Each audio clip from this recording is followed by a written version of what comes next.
Hi, Susan Piver here.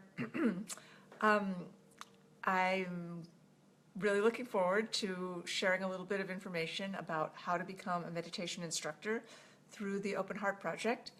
And if you have any questions or any wish to do such a training, I hope that you'll just put your questions and comments, and I'm happy to answer them.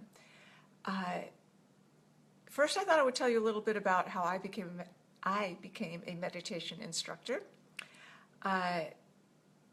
So I started practicing a long time ago, in the olden days, about 1993, and I just practiced by myself, basically. It was a very private and personal thing. I didn't practice with others. I didn't take classes. I didn't do anything but practice in my house for about 10 years. It was just something I did. It was just something that was part of my life. And about 10 years into this, I had some sort of serious good life events, but that just confused me. I'll tell you what the main one was. The main one was I wrote a book about asking questions before you get married, because I was getting married and I had a lot of questions. And by happenstance, it became a New York Times best-selling book and sold hundreds of thousands of copies. And this will all relate to becoming a meditation instructor in a moment. And I started getting, I was on television, I was getting lots of big money offers to write more books and stuff. And I started to get phone calls from People Magazine and Us Magazine asking me to comment on celebrity breakups as a relationships expert. And trust me, the only person who laughed louder than me upon hearing myself described as a relationship expert was my husband, who completely knew how untrue that was. So at this point, I decided I just really need to deepen my practice, because I could actually become confused and start thinking I was a relationships expert. And I didn't want to get on this ride, which was great in many ways, but also full of sort of grasping and desperation and longing and fear and so forth. So I went on retreat for a month, and I went on retreat for another month the next year, and then I went to a seminary in my lineage, the Shambhala Buddhist lineage, and developed a relationship with my own teacher, Sakyong Mipam. And it was only at this point, after all of this 10 years, by this point it's probably 15 years of practice, and many lengthy retreats and seminary and so on, was I eligible to become a meditation instructor, which is different than,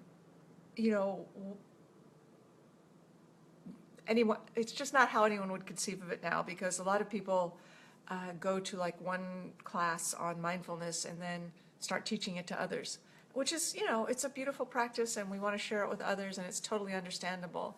But it's actually not just a simple practice, it is a profound practice. And to teach it to others responsibly requires some instruction. So anyway, I decided to become a meditation instructor myself at this point. This was about 7 or 8 years ago. And I undertook this further course of study. There were about 40 of us in the class. And at the end of the program, which was 5 days, as I recall, 39 people passed and one person flunked. And that one person was myself. I flunked my own meditation instructor training for a variety of reasons that I won't bore you with. But I don't learn well in a sort of traditional learning environment. So I flunked, and they told me, if you want, if you do some remedial work for 6 months with another teacher, and that person says that you're ready, then you'll be, we'll make you a meditation instructor. And they did, and I did, and I became a meditation instructor. And it has been one of the most transformational and powerful experiences of my life. In fact, it has become my life's work to be a meditation instructor. And if you have ever thought about a way to deepen your own practice, I can tell you from personal experience with 100% certainty that learning to teach meditation will deepen your own practice beyond what you can possibly imagine. It gives you an entirely different relationship to your practice when you have to teach it to others, or when you get to teach it to others.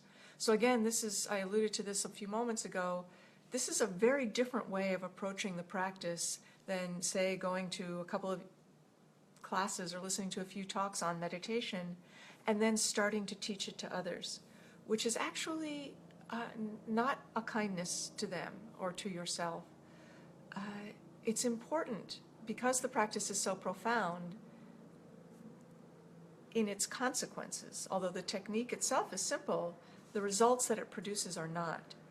And it is very important, I would say essential, to learn to teach meditation from someone who has been taught how to teach it themselves, and to have it be personal, and to have it be in a situation where you can ask questions, where you can practice, where you can develop an understanding of when to offer someone meditation instruction, when not to offer someone meditation instruction, because it's not for everyone. And when it comes to meditation, as with anything, a person only has one chance to be exposed to it for the first time. And if you are the one who is offering them that chance to learn, please be responsible and kind and careful in helping them make that initial connection to the practice. Again, if you have questions and or comments, reflections, please put them in comments and I'll do my best to answer them. I'm seeing some there now, looking at my computer over here. I developed a meditation instructor certification program through the Open Heart Project with my friend and fellow meditator, Jenna Hollenstein, who, if you don't know who she is, you can look her up on Facebook, and you can find her on my page, I'm sure. And the reason I wanted to develop it with Jenna is, in addition to that I love her and that she's really smart and really a wonderful person and a wonderful teacher, is that she is a nutrition therapist who works with clients one-on-one.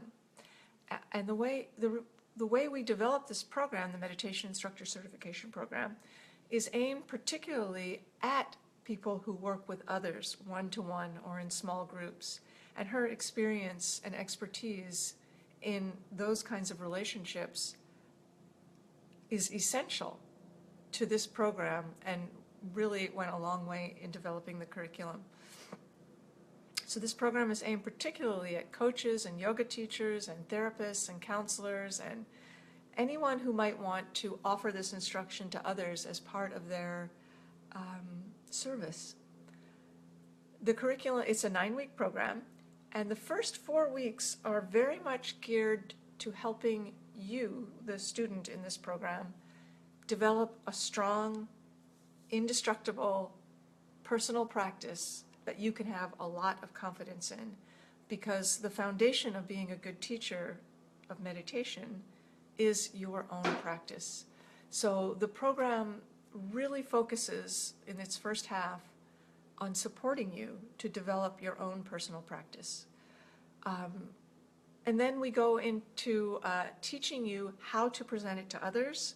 As I mentioned, when not to present it, because it's not for everyone. How to answer the most frequently asked questions, how to make a presentation on meditation to small groups, and if you do work with people one-on-one, how your own meditation practice can support you in the coaching flow or the teaching flow to make a stronger connection and be a better communicator with those you seek to serve. So we're very, very excited to be able to offer this. We are just in the 7th week of our first iteration of the program, the 9-week program. And it has been amazing. There are about 45 people, and it happens online, so you can be anywhere basically, who are showing up to create a community of people who want to become meditation teachers. I see the affection and the support that they share with each other, and it really touches me.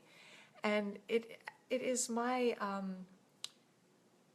cannot tell you what a joy and a delight it is for me, and I know for Jenna too, to be able to teach others how to teach. As I get older and older and older and older, I think that this may actually be my life's work. The best thing I can do with however much life I have left, which hopefully will be a long time, but you never know, is to help other people to teach this practice.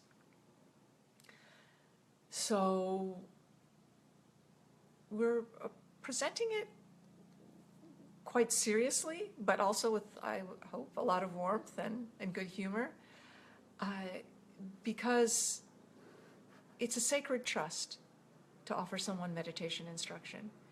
And according to Buddhist thought, it creates a karmic bond, anyone with, that is meaningful. So you don't want to just go, spewing your meditation instruction. You want to offer it carefully to people who actually have requested it. So if you have any questions or comments on this process, please, again, put them in chat. I see there are a few. I'm going to go look at them right now. Michael says, "You are great at it, Susan." Thank you. I appreciate that. And Neil says, "Hi, Susan, following you with great interest and fascination."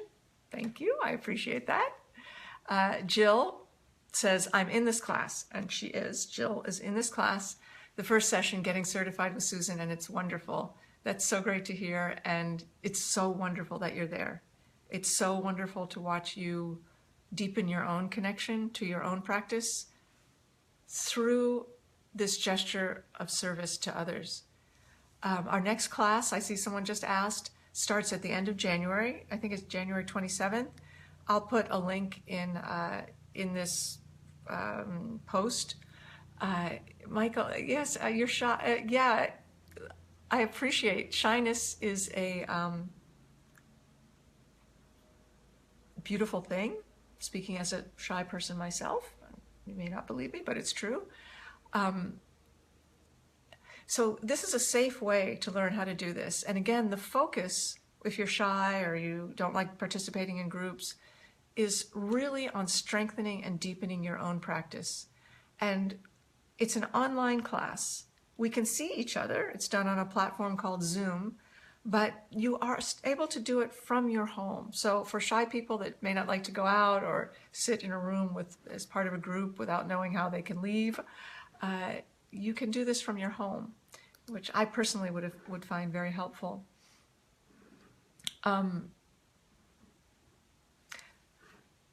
So I'm trying to think if there's anything else I could say about it. If you want to become a meditation instructor, I would love to know why or who you would like to teach. So please put that in chat if you feel so moved. Tennis says, "Beautiful, teaching as karmic bond and honoring the ask." Absolutely. Absolutely. Absolutely. One of the things that the next class is January 24th. Thank you for putting that link in, Lisa. As we all know, meditation and mindfulness are really on our cultural radar now, which is wonderful. But and I'm happy, delighted, yay for that. But one of my fears is that meditation could get turned into a self-help tool or be misunderstood as a self-improvement practice or a way to become a better anything, a better parent, a better leader, more productive, a better athlete. Yeah, sure, all of that's great, but that's not really what meditation is. And in the Open Heart Project, we present it not as a self-help tool, but as a path to becoming sane and balanced and kind and wise and powerful, and cultivate the ability to meet your own life head on, confidently, no hesitation, so that you can then support others to be genuine and fearless too. So meditation is not a practice of self-improvement, as I say. It is a path of goodness and transformation. And that is how I and Jenna and I want to teach you how to teach it, as a path of transformation rather than a trick or a life hack, as my friend Jen Loudon has described it so perfectly. Liz says, I've introduced the practice to a group of 12 8th grade girls that I mentor. It's been difficult to get through 5 minutes with them. Of course, it's so great that you're doing that. And yeah, 5 minutes is hard, but in a weird way, 10 minutes is easier. Although I know that sounds counterintuitive, but 5 minutes, everybody's all still like, wah! And with each minute that you practice, people tend to settle down a little bit more, although 8th grade girls, but there are ways to teach children mindfulness. Not that 8th grade girls are little children, but there are ways to teach the practice that don't focus only on sitting there and watching your breath, although that's the main thing that we teach, of course. Kathy says, I'm so curious. I've so enjoyed your teaching style and insights and will definitely be contemplating it. That's fantastic. I'm really glad. And yeah, it's been a delight, I have to say. So it starts January 24th. If you have any other questions, if you're watching this later, hi, please put the questions in chat here and I'll be happy to try to answer them. I might be missing some questions, but maybe I don't think so. But I invite you from the bottom of my heart to join us if you want to deepen your practice in order to be of service to others. I remember the very first time I ever had to give a Dharma talk. I thought, oh, I can do that, no problem. I've been practicing for 15 years. I can explain what meditation is. I've heard the instruction a million times. And the closer I got to this talk, the more I realized that I didn't actually know how to say any of this in my own words. And one of the prerequisites for being a teacher is, in this style especially, is to learn as much as you can, study as hard as you can, and then when you get up to teach people, to put all that down and trust yourself and see what arises. You have to let your own wisdom and your own confidence give the talk, not something that you heard or read from someone else. And believe me, as a teacher for the last 7 or 8 years, this is how we were trained in the Shambhala lineage, that when you teach, you immerse yourself in the material, you prepare as best you can, and then when you're walking up to take your seat to teach, you put all that down. I don't teach with notes. I have learned to trust myself. Sometimes that trust is misplaced, but the more I teach, the more I see that that trust is actually the only way to teach, because what really magnetizes people and what really communicates to them is your own genuineness, your own living on-the-spot transmission of what you yourself know. So in this training, we impart the process for you to become that teacher, not for you to become the teacher like I am, to teach what using my words, but to teach using your words. So the last thing I'll say is something that I learned from my teacher, Sakyong Mipam Rinpoche, about what makes a good teacher. This is something he said to me 15 years ago, before I had any idea that he would be my teacher or that I would become a teacher myself. He said, the first step in offering spiritual teachings to someone is to create confidence in their minds. So if someone doesn't have confidence in you, obviously, they're listening with one ear and checking you for credibility with the other ear. So the first step to repeat is to create confidence in the mind of the student. The way you create confidence, he continued, was by offering something real. And the final step, he said, is that what is real is what you yourself know from your own experience. Not because you read it, not because someone told you it was true, not because you studied it in a book, but because you know it. So this is how to teach meditation.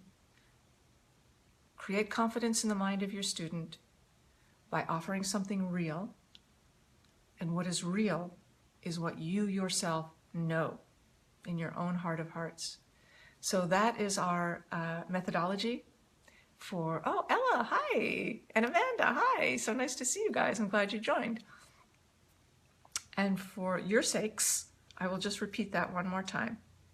The teaching formula that was imparted to me by my teacher, Sakyong Mipam Rinpoche, and that informs the structure and curriculum for the Meditation Instructor Certification Program in the Open Heart Project is the following. The first step in offering spiritual teachings is to create confidence in the mind of the student. Makes sense? The way you create confidence is by offering something real. What is real is what you yourself know from your own experience, not because you read it, not because someone told it to you, not because everybody else believes it, but you know it. So that's the way we approach meditation instruction in the Open Heart Project. Our next session starts January 24th. There's an early bird price that I think is good until November, another few days. So check it out. The link is in this post. And if you have any further questions, please put them in comments. And I invite you from the bottom of my heart to give it a try if you have any interest in deepening your own practice in order to be of service to others. I would be honored to help you. So thank you so much. And may we all survive tomorrow and beyond. Okay, bye. Oh, one more thing. Tomorrow, the day after tomorrow, November 9th, my dear friend and the respected writer and meditation teacher Lodro Rinsler and I will be offering at noon on November 9th, the day after tomorrow, a free loving kindness meditation for the United States of America. It's been a crazy time, y'all. And no matter who wins, we need to heal the divide and come together and offer our best to everyone in the United States, whether you're in the United States or not. We need to put down our hate and pick up our love. And on my Facebook page, there's a link to that too. So anyway, may all beings be happy.